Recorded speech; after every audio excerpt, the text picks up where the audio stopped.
Hello कैटालिशियन, कैसे हो आप लोग। चलो, आईआईटी जाम पेपर सॉल्यूशन का सिलसिला चालू था तो उसमें ही हम आगे बढ़ते हैं। उसमें बहुत सारे लेक्चर हमने ऑलरेडी यूट्यूब चैनल पे है, प्लेलिस्ट में जाके देख लीजिएगा। लेक्चर नंबर 1 से 1 बाय 1 देख लीजिएगा। भैया ये तो सिर्फ आपको पता चले कि आईआईटी जाम में कैसे क्वेश्चन आते हैं उसी के लिए है, लेकिन टॉपिक वाइज क्वेश्चन हम सोल्व करेंगे जब आप टॉपिक पढ़ लेंगे। 19 अप्रैल से जो कोर्स स्टार्ट हो रहा है उसमें आपको 1 बाय 1 टॉपिक सिस्टमेटिकली पढ़ाया जाएगा। बाद में उसके सारे आईआईटी जाम के प्रीवियस ईयर के क्वेश्चन पेपर टॉपिक वाइज आपको दे दिए जाएंगे, उसका सॉल्यूशन भी आपको मिल जाएगा। तो बढ़ते हैं हम आगे। ये रहा आपका पहला क्वेश्चन। चलो, सिंपल सा क्वेश्चन होता है, कुछ भी बड़ी बात है नहीं। The 3p z orbital has MSQ है भैया। क्या है? MSQ है, not MCQ। More than 1 answer is correct. एक आंसर भी हो सकता है, 2 भी हो सकता है, 3, 4, 5 को 4 मैक्सिमम 4, 5 तो ऑप्शन नहीं होते। चलो, तो MSQ है। चलो, आपको आंसर देना है। क्या ये 3pz नाम की ऑर्बिटल है भैया? उन्होंने बता दिया है क्या? 3pz नाम की ऑर्बिटल दे दी है। 3pz ऑर्बिटल है। पता है ना, थोड़ा बहुत तो जानकारी होगी आपको प्रिंसिपल क्वांटम नंबर के बारे में। क्या है ये? पहले मैं उसके बारे में बता देता हूँ, बाद में ये क्वेश्चन में आगे बढ़ते हैं। चलो, तो पहले मैं बात करता हूँ प्रिंसिपल क्वांटम नंबर। किसके बारे में? Principal quantum number. Quantum number यानी कि स्मॉल n से रिप्रेजेंट करते हैं। किससे भैया? स्मॉल n से रिप्रेजेंट करते हैं प्रिंसिपल क्वांटम नंबर को। वो क्या होता है?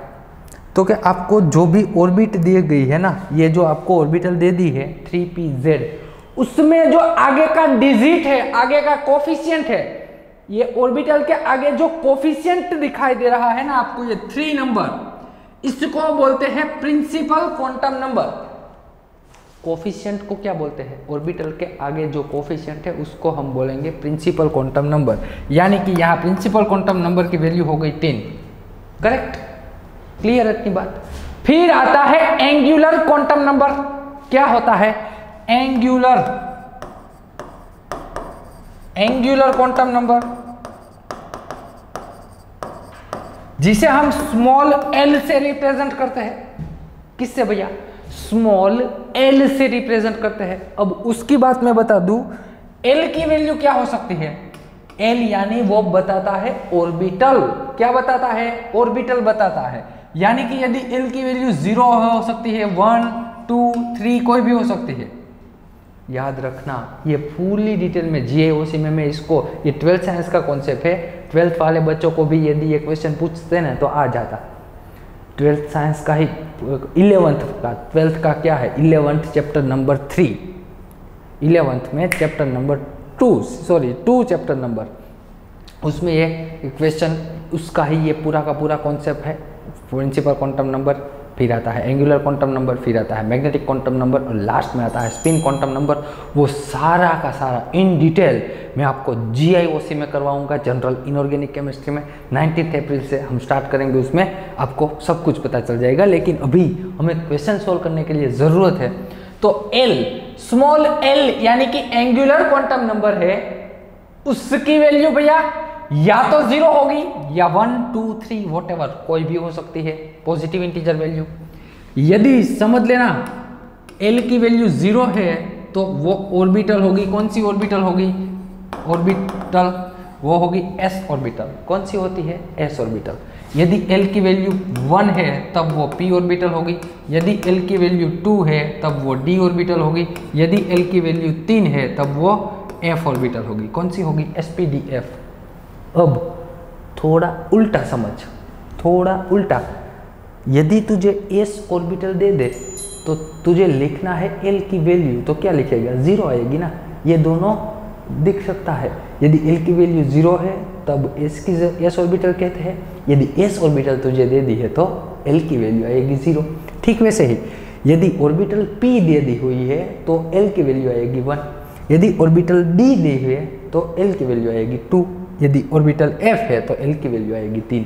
करेक्ट? ये दोनों को तुझे क्या वो वाइसा वर्सा जैसी है ना, ये दोनों वाइसा वर्सा जैसी है। करेक्ट? तो चल आजा, तुझे यहाँ पे ऑर्बिटल दे दी उन्होंने 3p, p ऑर्बिटल दे दी है ना, यहाँ पे देखिए pz, px, py और pz, क्या तीनों एक ही ऑर्बिटल है, px, py और pz, ये p ऑर्बिटल के तीनों सबसेल है, क्या है, p ऑर्बिटल के सबसेल है, करेक्ट। तो pz ऑर्बिटल यानी कि p ऑर्बिटल है ना, यदि p ऑर्बिटल है तब l की वैल्यू आएगी तेरी 1, क्या आएगी 1, बस। ये दोनों बात तुझे यदि मालूम है तो सारे क्वेश्चन के आंसर तुझे पता चल जाएंगे। आइए कैसे, चल भैया मैं तुझे 3 इक्वेशन लिखाता हूं, लिख ले। पहला लिख, पहला रेडियल नोड के बारे में, रेडियल नोड का इक्वेशन है n minus l minus 1, n तुझे पता है, l तुझे पता है, 1 तो कांस्टेंट है, रेडियल नोड पता चल जाएंगे। दूसरा second equation angular quantum number, angular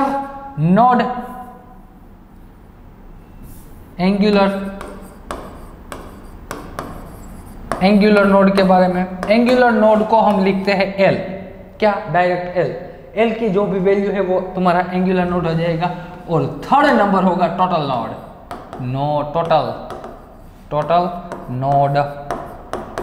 total node यानी कि n-1। अब ये नोड है क्या, तुझे पता काफ़ी सारे स्टूडेंट को पता होगा कि नोड क्या है, लेकिन बहुत सारे ऐसे स्टूडेंट भी होते हैं जिसको नहीं पता है, कोई बात नहीं। नोड याद रखना, जहाँ पे ये हम यदि इलेक्ट्रॉन की बात, भाई कोई भी एटम की बात करें तो ये उसका सेंटर है, उसके आसपास ऑर्बिटल होगी, यस और नो, ये 1s 2s 2p 3s 3p, ये सारी ऑर्बिटल के बारे में तो सभी को पता है। लेकिन उसमें आता ये क्या है, हमारा सेंटर है, ये है ऑर्बिटल, अलग सेल है, उसमें ऑर्बिटल्स होगी।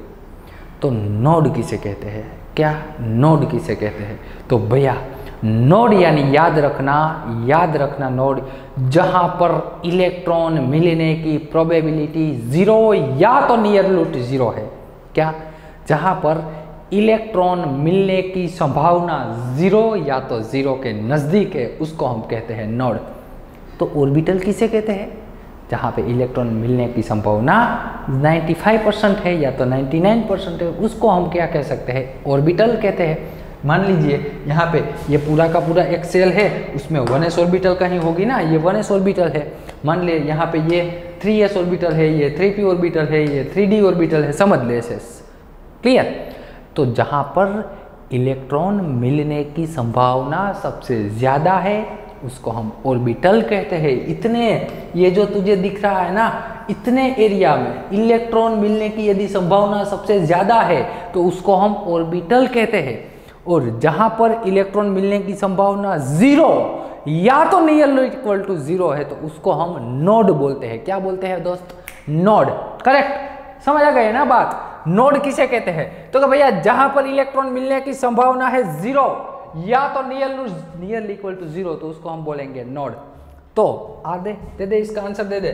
तुझे क्या दे दिया है बता ना, तेरे पास भैया 3 चीज है, प्रिंसिपल क्वांटम नंबर की वैल्यू 3 है ना, तो यहाँ पे रख दे 3, L की वैल्यू 1 -1 यानी कि रेडियल नोड का आंसर आएगा 1, एंगुलर नोड का आंसर क्या आएगा, एंगुलर नोड का आंसर 1, ये भी 1। टोटल नोड कितने होंगे, n यानी कि 3 - 1 टोटल।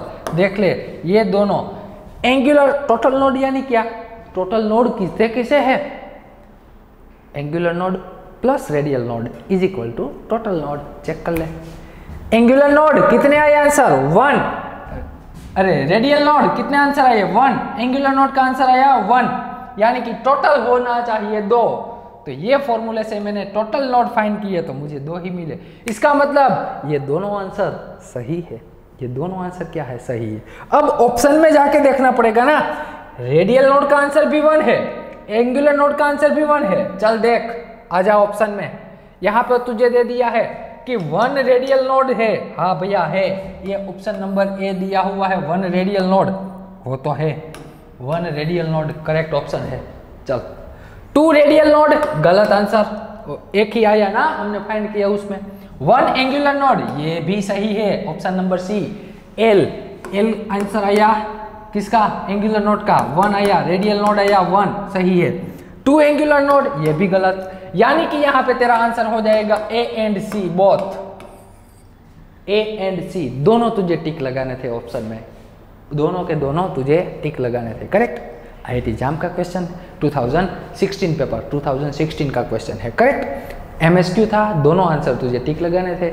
एमएसक्यू में नेगेटिव सिस्टम नहीं होती है भैया, उसमें यदि आपने मान लीजिए सिर्फ एक ही गलती से स्पीड में एक आंसर लगा दिया तो आपके नेगेटिव मार्क्स नहीं होंगे, लेकिन हाँ मार्क्स मिलेंगे भी नहीं। ये क्वेश्चन के मार्क्स नहीं मिलते, नेगेटिव भी नहीं होते। एमएसक्यू में नेगेटिव सिस्टम नहीं होती है। करेक्ट। चल, तो ये बात थी किसके बारे में, 3p/z ऑर्बिटल के नोड के बारे में। तो उसके नोड का फॉर्मूला तुझे पता है। चल, ये रहा उसका नोड का फॉर्मूला, मैंने लिखवा दिया। रेडियल नोड यानी कि n-l-1, एंगुलर नोड यानी कि l, टोटल नोड यानी कि n-1 है। करेक्ट। चल, पता चल गया इतना, ठीक है। देखते हैं अगला क्वेश्चन। ये रहा आपका अगला क्वेश्चन। एक काम करना, ये क्वेश्चंस का आंसर, ये एक काम करो, वीडियो स्टॉप करके पहले आप खुद ट्राई करो। ये भी 2020 इलेक्ट्रोकेमिस्ट्री का क्वेश्चन है, इलेक्ट्रोकेमिस्ट्री का क्वेश्चन है। ये इसको है ना अभी टेंटेटिव के लिए होमवर्क में दे देता हूँ मैं, ये आप होमवर्क में सॉल्व करना। नेक्स्ट लेक्चर में यानी कि जो अगला लेक्चर आएगा उसमें हम ये इस क्वेश्चन को सॉल्यूशन देंगे। तब तक आपको ये क्वेश्चंस का आंसर, क्वेश्चन सोल्व करके इसका आंसर मुझे कमेंट बॉक्स में कमेंट कर देनी है। जो भी इसका आंसर आए, A B C D whatever, जो भी आंसर, ये एक ही सिंगल आंसर है, न्यूमेरिकल है, सिंगल आंसर है। तो 1 आंसर आएगा, MCQ है, तो आपको आंसर टिक लगा के मुझे आंसर कमेंट बॉक्स में कमेंट कर देना है। करेक्ट। चलो, मिलते हैं नेक्स्ट लेक्चर का। इलेक्ट्रोकेमिस्ट्री का सिंपल है, बहुत ही ईजी है। मिलते हैं नेक्स्ट लेक्चर को। और दूसरी बात बता दूँ तो भैया आपको कि जो भी स्टूडेंट ये प्रिपरेशन कर रहे हैं या तो अभी वीडियो देख रहे हैं, लेकिन जो भी स्टूडेंट ने अभी रजिस्ट्रेशन नहीं करवाया है तो उसको रजिस्ट्रेशन करवाना कंपलसरी है। मैं रजिस्ट्रेशन लिंक फिर से दे देता हूँ। www ये वेबसाइट पे जाके